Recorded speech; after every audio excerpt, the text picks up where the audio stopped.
Welcome back to wagertalk.com. It's the question and answer session. You ask the questions, we answer them. And let's get started this week. Tim Doherty asked, what are some dark horse teams in college football that could possibly win their conference that is not an obvious one, obviously, that they're looking at? Guys, we'll go to you first, Cheetah. The ink's not even dry yet on this year's Cheetah guide. Do you have any sleepers in there? Did he write in the tweet any conference specifically? No, he said any. I think the one I like a lot, I'll just go with the first one that came to mind, is it's not a complete dark horse. You're not going to get like a 13-1 like we got last year. I'm trying to think. I don't think I bet anything that was higher than like 600 this season. So there's not a super dark horse that I've personally played other than Cincinnati and the AAC. They're plus 575 or so to win the conference, and the division's like 3-1 or so. And that's because there's just a lot of hype on South Florida for one, for the first time in a while, and they're in the same division. And then Houston now is kind of the year to buy them was last season, so now they're like basically picked to win the conference.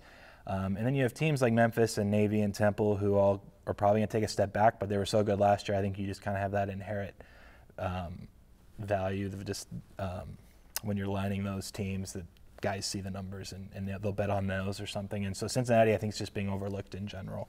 And so I was going to say, there was one semi-long shot in a conference. It's Cincinnati, but they're the second favorite in their own division, so it's not like it's a super dark horse or anything. But I think that's the best one I can give you off the top of my head. Brian, if you have anything, add to it, and I'll keep thinking. Yeah, I think Michigan State has some value. Everybody's writing them off based on what they've lost. But look at the coaching staff. Every year, they just reload. It's like in Alabama, Ohio State. Ohio State lost more people last year to the NFL. It was the biggest in probably the history of college football on players they lost to the NFL. And now they're still a national title contender. Michigan, I think, is a year away. Everybody right now is just crazy about Michigan. Nobody's giving any credence to Michigan State.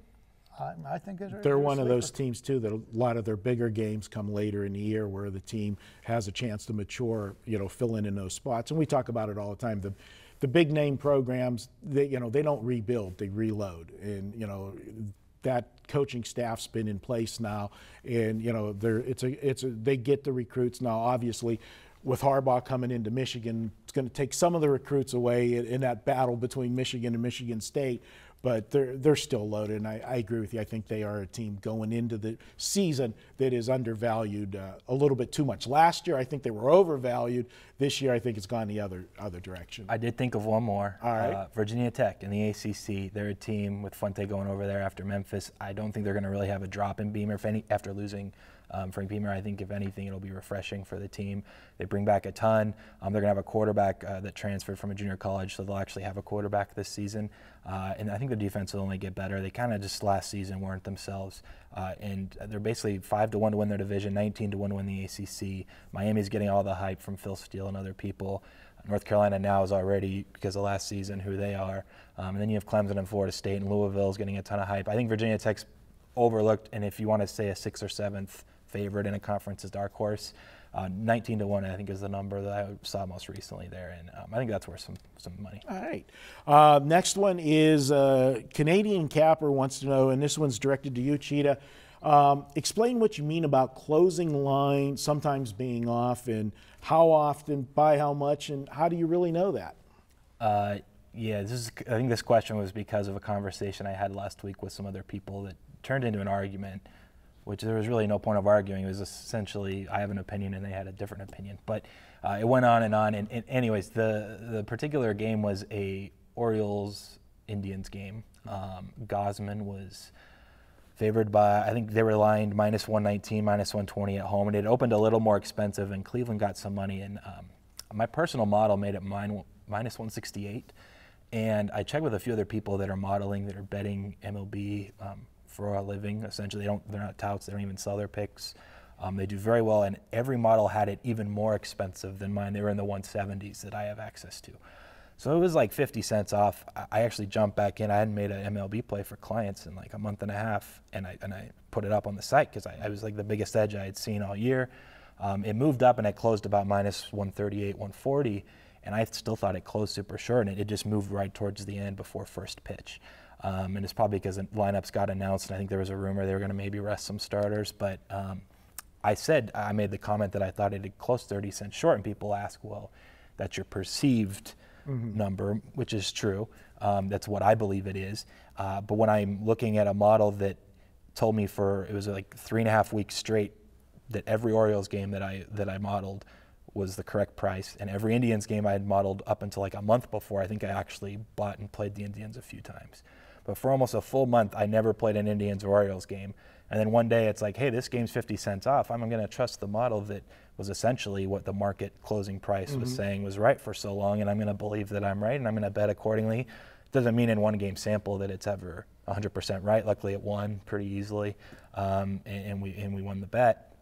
But the ultimate idea behind what happened last week is when especially when we're getting into football, if you're doing power ratings and you're adjusting them week to week, you're supposed to adjust based on injuries, what you see on the field each week, but you really need to adjust, especially early in the season, to the market close. And it's something you need to respect a ton, but I don't think it's 100% the Bible either. I think there's often times that it can be wrong. And so that's what I was making the point of saying, was that there are times the market close is wrong. But an example for, last year in football, I had Marshall rated similar to where they had been the previous years.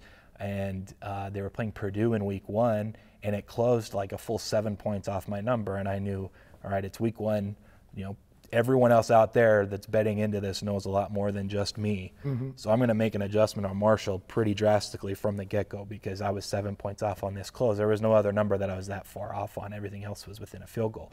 And so I made that adjustment, and that's something you have to do throughout the season, is when you're making adjustments with teams, look at the market close, because it is a good valuable factor or measure to where you are. But I don't think it's always 100% correct. I think there's guys that are moving lines with a lot of money late, right before kickoff or first pitch or tip, whatever it is, that have an opinion, but it doesn't mean it's 100% the right opinion. And the market's going to move accordingly. And there's other examples we could go through, but I think that's what he was referring to, and that's that. I think it's a good, valuable tool to use, but it's not 100% always correct. All right, last question I'm going to throw out there, Brian. I'm going to throw this one to you. This one's me. I want to see if what your opinion is now that we went through the trade deadline and that.